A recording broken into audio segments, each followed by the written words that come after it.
again, I'm Tom and this is Real Six String. Today's lesson we're going to be working on some hammer-on and pull-off exercises. I quite like to use them in a way that I'm actually going to be able to get to use them in my playing. So what we're going to do today is learn how to map out the fretboards, learn how to work in a key that we're not familiar with, and to strengthen any weaknesses we might have in our playing.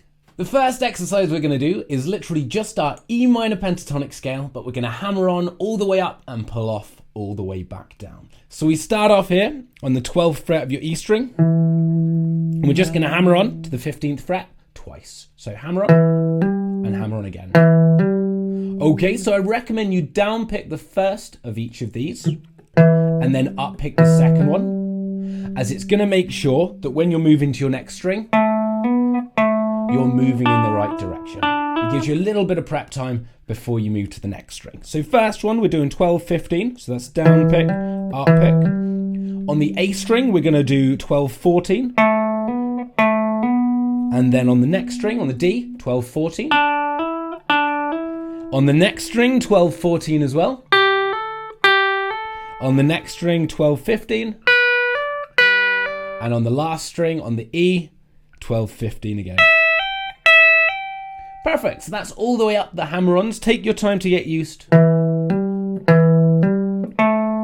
it first, and then we'll do the pull-off version. So the pull-off is exactly the same, just backwards. So with this one, I recommend that you up-pick the first of each set as well, because that's once again going to mean that you're moving in the direction that you're planning to for the next string. So you're going to do the 15 to 12, pull off, and then the same again on the B string, 15, 12, with the pull-off. Exact same with the G, we're going to do 14, 12, and then 14, 12 on the D, 14, 12 on the A, and then 15, 12 on the E again. So keep it up at your own pace, but just slowly get used to it.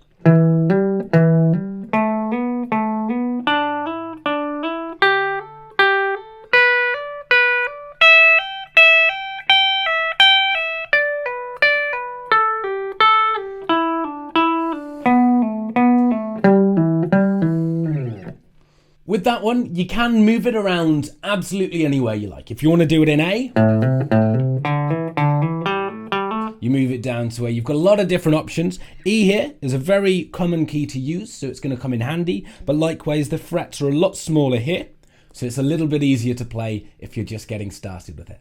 The next exercise we have is just a G major scale, but using 3 notes per string. So it's a really good one for learning how to map out the fretboard, and especially if you know your pentatonic shapes, if you know any of your modes, it gives you a great opportunity to move between any of those positions really smoothly. So what we're going to do, starting on the E string, we've got 3, 5, 7, and that goes for the A string as well. Then on the D string, we've got 4, 5, 7. And the exact same for the G. And then 5, 7, 8 on the B. And 5, 7, 8 on the E as well. And then we're doing the 7, 8, 10 on the B. And 7, 8, 10 on the E. And then 8, 10, 12 on the B. And 8, 10, 12 on the E. And there's a little tap there if you want it on the G, which is the 15th fret of the E string. So it completes it from the G here to the G up there. With this one, as we've got 3 notes per string, we've got a little bit extra time to think about our picking. So ideally, for all of these, you can do a sort of slow, sweet pick all the way through. So you should be able to pick them all downwards, but you don't want to give a big motion.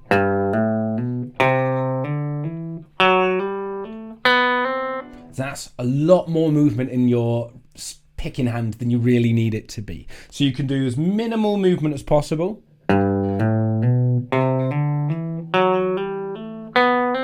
And there, after I've picked it, after I've picked it,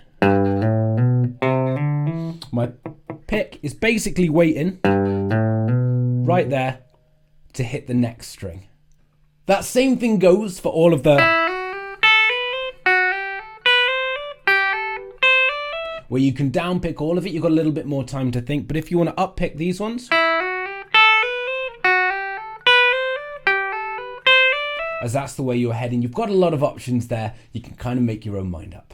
You can, if you want to, do a pull-off version of that backwards.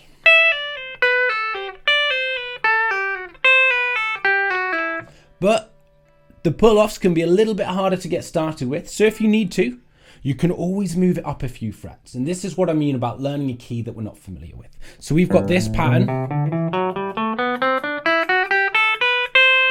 But if we move this up here, so that our little finger is waiting on the 12th fret of the E, and then our ring finger is on the 11th fret, index finger on the 9th fret, we've got that perfect position.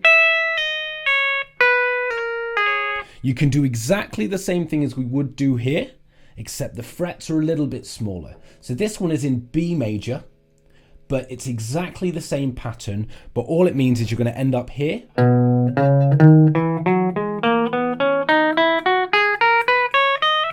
Instead of doing it down on the G. So it gives you another option if you're looking to just practice the pull-offs a little bit separately. It gives you a little bit more of a boost with the pull-offs as well. So with that one, you're literally in the exact same shape, but it ends up as 12, 11, 9. And we want to think about the same thing with the pick with this one. You want to have it as basically just a sweep picking motion, the opposite of the last one, gently coming through all the strings and being there in time. So rather than doing a big picking motion, you want it to be as little and as smooth as possible. So you're doing that 12, 11, 9 on the E, and then 12, 11, 9 on the B. It's handy, these all come in sets of 2 strings. And then we're coming down to the 11th fret on the G with our little finger, middle finger on the 9th fret of the G, and then index finger just behind it on the 8th. And set of 2 strings again, we're doing that for the G and the D. So there's those 2 there. And then the exact same thing as before, little finger on the 11th fret of the A, middle finger on the 9th, and then your index finger on the 7th. And we're doing the set of 2 strings there. And we're ending up there on the B. So it's exactly the same as we had.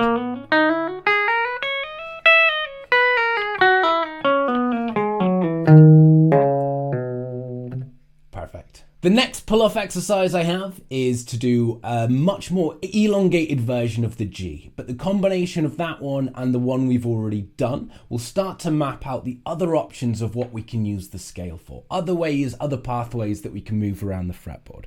So what we're going to do with this one is do our G, A, B, C, D, E, but in 3 different octaves. So we're just going to do the 3 of those, move up to the next octave, and then up to the final octave. So you've got the exact same 6 notes played in 3 different octaves, but it's equally something that you can use along with the other one that we've done to slightly broaden your understanding of the fretboard there. So we're going to do it as a pull-off. So your little finger needs to be on the 12th fret of the E, middle finger on the 10th fret, and then your index finger on the 8th fret. You're going to do the set of 2 strings again. You're going to do a pull-off, and on the B.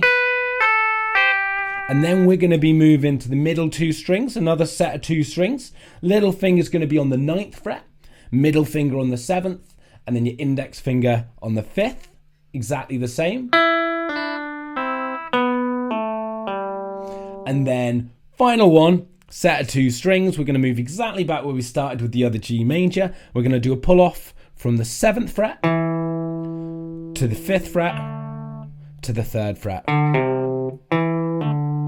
And then the exact same with the 6th string. Okay, so if you do it all together,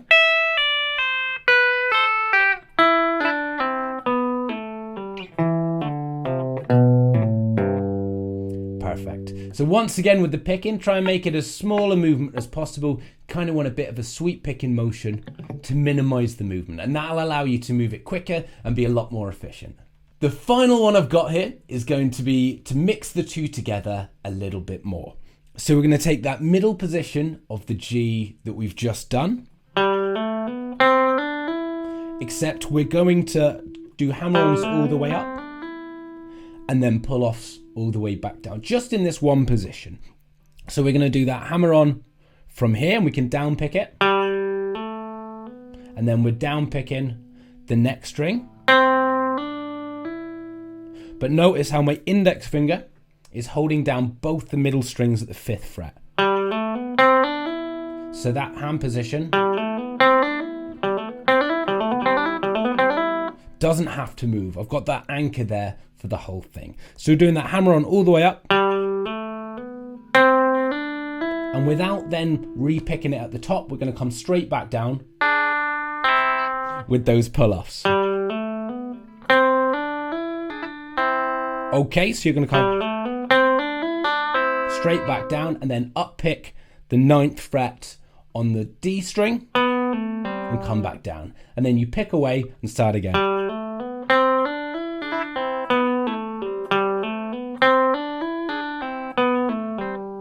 So between all of those, what you should be doing is getting used to how they feel under your hand. So first off,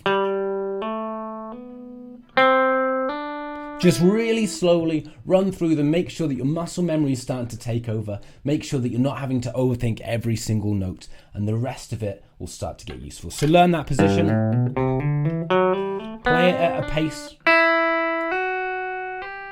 that you can play each note without messing up. You want it to be consistent, and then you can start to speed it up. So with that, you can start to use a metronome. And rather than just shouting a metronome at you time and time again, it's a very, very important thing that you do. It's a very important tool to have because it will make sure that your timing is perfect. As much as it might feel so, it's really going to make sure that when you speed it up, everything is flawless, because it's too easy to make a mistake when you're up there, and it's too easy to not be able to correct it. So a metronome, very, very important. Use a metronome. Start off slow and understand that you've got to stay relaxed. You've got to play things smooth. Don't try and rush it. And especially if it takes longer to speed up than you think, try and work on those small motions. Try and make sure that your picking is as minimal as possible. Try and make sure your fingers, likewise, are as minimal as possible, aren't having wild motions, which is only going to waste a lot of space and a lot of time. As well as that, we've done a few things in a few different positions. So try and make sure that when you're comfortable with them and when you're ready, you're trying to expand them out from there. Once you've gotten them up to being consistent with a metronome, you can of course move this G major to any other key you like. There's a lot of options with it, but especially try and fill in the gaps. So from here, there are so many other positions around there which are going to be very useful to learn, which will help you to map it out. What I've given you here is a starter, and I will be bringing out a follow-up video in the future, but the more you connect with it and the more you think about those positions, the better they're going to benefit you. And finally, to help you practice, make sure that you're practicing on a clean tone. It's not going to sound amazing to begin with. It's not going to be quite as pizzazzy as you want it to be, but it's going to make sure you hear every single mistake. And as much as you may not want to, it's going to help you to clean up your playing, because there's no point having it super fast but really clunky. So if you can make sure you're thinking about that in practice, thinking about the movements you've got here, thinking about the movements you've got there, especially with a clean channel where you can hear it properly, it's going to make your playing so much better. It's going to really benefit you in terms of practice and help you to improve. And that for today is our entire video. Thank you so much for watching. I've had a great time making it. If there's anything you still don't understand, or if there's anything you would like to see in a future video, please just let me know in the comments and I'm very happy to help out. Otherwise, please hit that floating subscribe button. It'd be greatly appreciated and it would really help me out. And very best of luck. I'll speak to you in the next one.